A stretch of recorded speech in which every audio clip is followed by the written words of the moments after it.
وَلَقَدْ يَسَّرْنَا الْقُرْآنَ لِلذِّكْرِ فَهَلْ مِن مُّدَّكِرٍ असां हिन क़ुरान खे नसीहत लाइ आसान ज़रियो बणाए छॾियो आहे। छा पोइ आहे को नसीहत पिराइण वारो?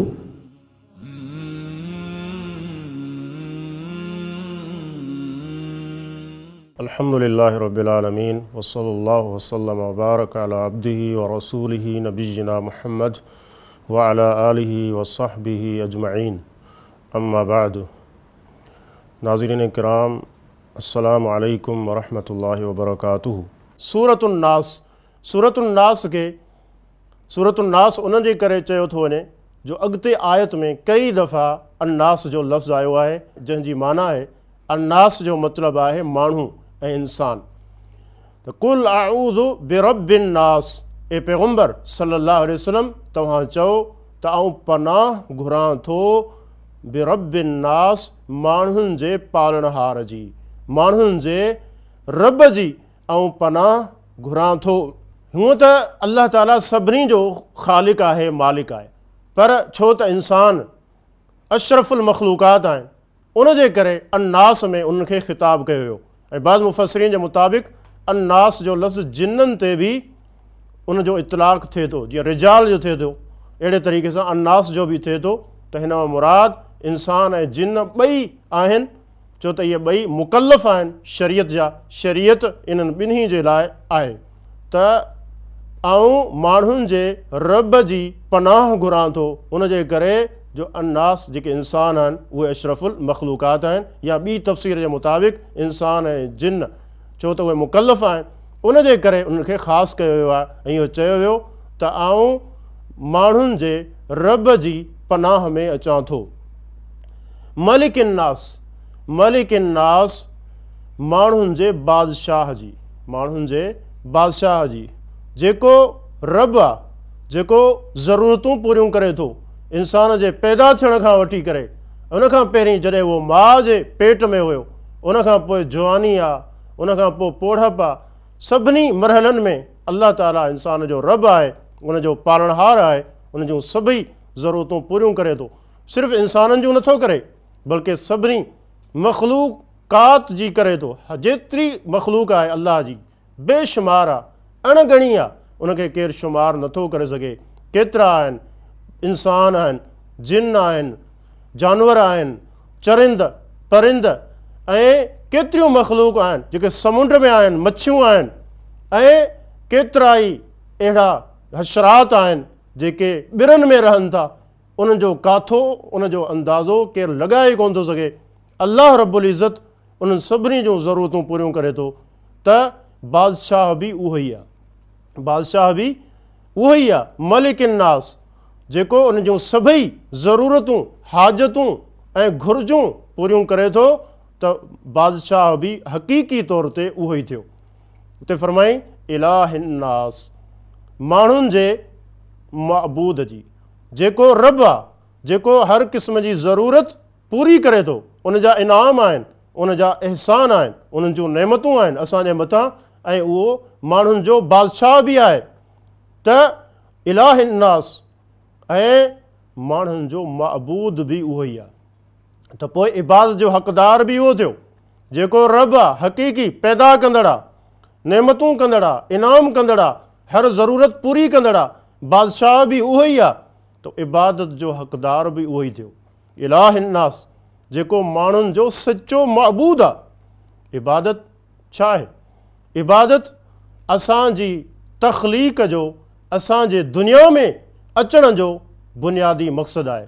वमा ख़लक़तुल जिन्न वल इंस इल्ला लियअबुदून, फरमाई त मूं इंसाननि खे, जिन्ननि खे उन लाइ पैदा कयो आहे जीअं त उहे मुंहिंजी इबादत कनि, मुंहिंजी बंदगी कनि। त इबादत जो हक़ीक़ी मुस्तहिक़ बि उहो ई आहे, जेको असांजो रब आहे, जेको असांजो पालणहार आहे, जेको असांजो बादशाह आहे।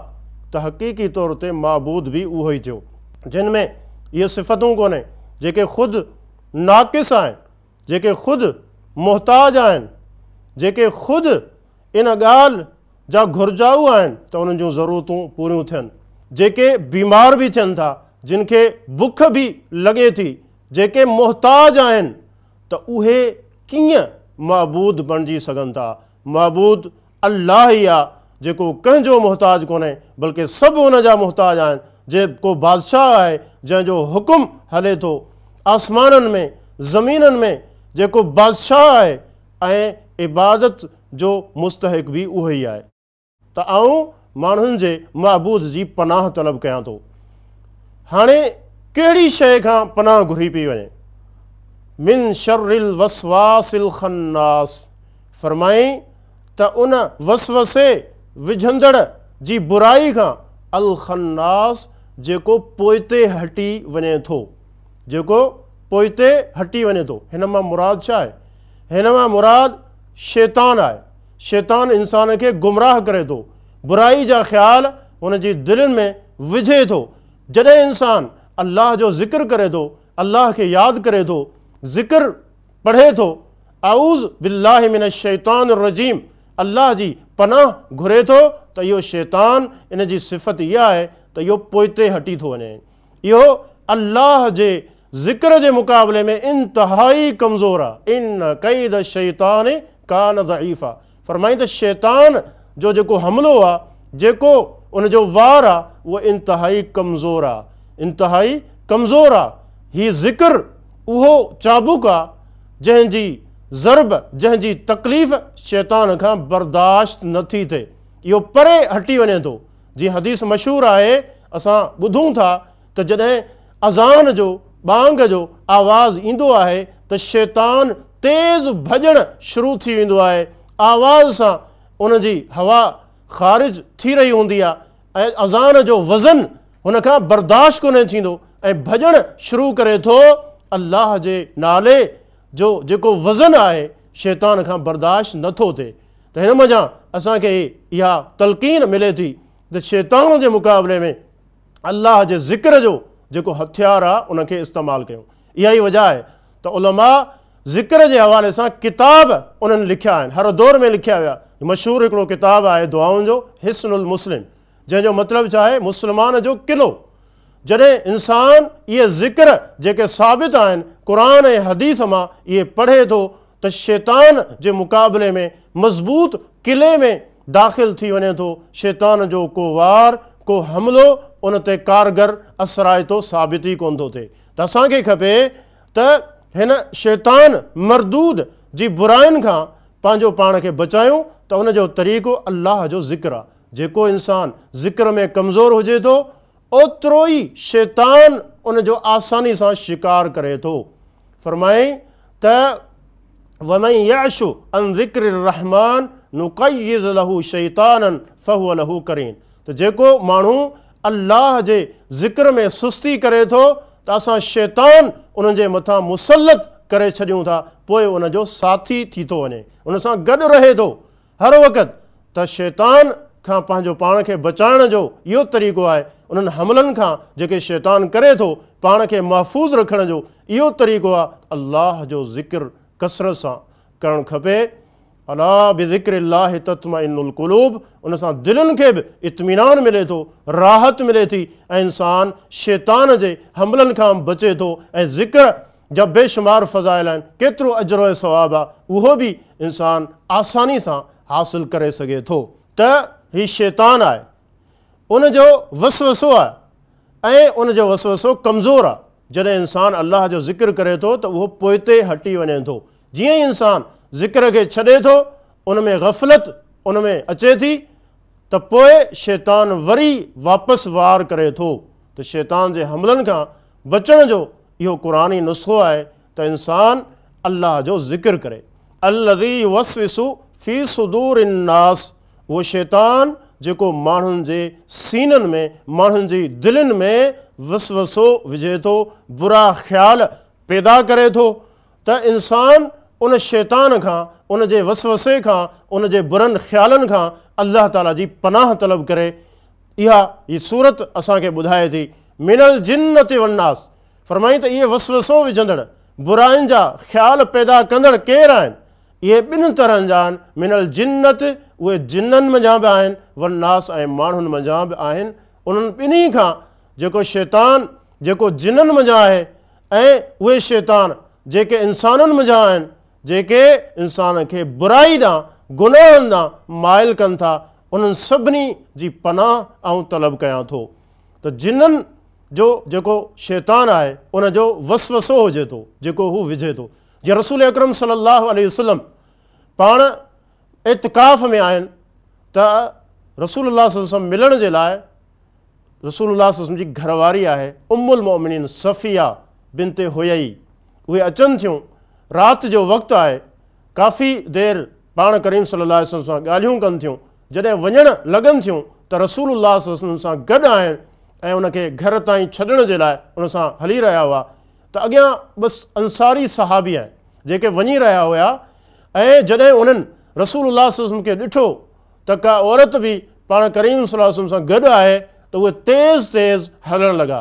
त रसूलुल्लाह सल्लल्लाहु अलैहि वसल्लम खे आवाज़ ॾिनो, उनखे चयो रुकिजी वञो या उअं ई हलो जीअं तव्हां पहिरियां हली रहिया हुया, तेज़ हलण जी ज़रूरत कोन्हे, ख़बरदार मूंसां गॾु जेका औरत आहे इहा मुंहिंजी घरवारी, मुंहिंजी ज़ाल सफ़ी आहे। त उहे सहाबी अंसारी चवणु लॻा त अल्लाह जा रसूल, असां तव्हांजे बारे में बि बुरो सोचे सघूं था, का बदगुमानी पैदा थी सघे थी? त रसूलुल्लाह सल्लल्लाहु अलैहि वसल्लम फरमायो त शैतान इंसान जी रगुनि में ईअं डोड़े थो जीअं रत डोड़ी रही आहे। इन जो छा मतिलबु आहे त मूंखे डपु थियो, पाण फरमाइनि था त किथे अव्हांजे दिलनि में का बुरो ख़्यालु पैदा न करे, उनजे करे मूं वज़ाहत करणु ज़रूरी सम्झी। हिन मज़ा मालूम थियो त शैतान इंसान जे दिलि में बदगुमानियूं, बुरा ख़्याल, ॿिए जे बारे में बुरी सोच पैदा करे थो। उनजो तरीक़ो इहो आहे त जॾहिं बि इंसान महसूसु करे त मुंहिंजे बारे में केरु बुरो सोचे सघे थो या मुंहिंजो को कमु अहिड़ो आहे जंहिंजो बुरो मतिलबु केरु वठी सघे थो, त उनखे खपे त उनजी वज़ाहत करे, त पंहिंजो मामिलो साफ़ करे त मुंहिंजो हीउ मतिलबु हुयो, जीअं शैतान अव्हांजे कंहिं भाउ जे दिलि में तव्हांजे लाइ का बुरी सोच ऐं बुरो फ़िक्र पैदा न करे। इंसानी शैतान उन्हनि जो तरीक़ो कहिड़ो आहे? उन्हनि जो तरीक़ो इहो आहे जो उहे हॾ ॾोखी ऐं ख़ैर ख़्वाह ऐं एहसान कंदड़ जे रूप में इंसान वटि ईंदा ऐं इहो तासुरु ॾींदा त असां तव्हांजा ख़ैर ख़्वाह आहियूं, ऐं तव्हांखे नुक़सानु ॾींदा ऐं शैतानी कमु अव्हांखे मुज़यन करे ख़ूबसूरत बणाए पेश कंदा। मक़सदु इहो हूंदो जीअं हर हिकु बुरो माण्हू इहो चाहे थो त ॿिया माण्हू बि उन वांगुरु बुरा थी वञनि, जीअं को उन ॾांहुं आङुर न खणे, को उनखे बुरो न चवे। त इहो जेके इंसानी शैतान आहिनि उन्हनि जो तरीक़ो आहे। हिन सूरत में ॿिन्ही शैताननि खां, भले उन्हनि जो ताल्लुक़ु जिन्ननि सां हुजे या इंसाननि सां हुजे, अल्लाह जी पनाह तलब कई वई आहे। त हीअ अज़ीम सूरत आहे, ऐं हिन सां गॾु जेका सूरतुल फलक आहे या मुअव्वज़ात जिन खे चयो थो वञे, यानी सूरतुल इख़लास, सूरतुल फलक ऐं सूरतुल नास, वॾियूं अहम सूरतूं आहिनि। हर मुस्लमान खे यादि करणु खपे, पाण खे बि, पंहिंजे घर वारनि खे ऐं पंहिंजे ॿारनि खे बि। इहे अज़ीम सूरतूं आहिनि जंहिंखे पढ़ण खां पोइ इंसान हर तरह जे फितननि खां, शैताननि खां, जादूगरनि खां ऐं हसद ऐं साड़ कंदड़नि खां ऐं बुरी नज़र लॻाइण वारनि खां अल्लाह जी हिफ़्ज़ ऐं अमान में अची थो वञे। अल्लाह रब्बुल इज़्ज़त असां सभिनी खे तौफ़ीक़ अता फ़रमाए, असां पंहिंजो अक़ीदो, पंहिंजो अमल, पंहिंजा सभई मामला क़ुरान ऐं हदीस जे मुताबिक़ बणायूं। अल्लाह ताला असां सभिनी खे तौफ़ीक़ अता फ़रमाए।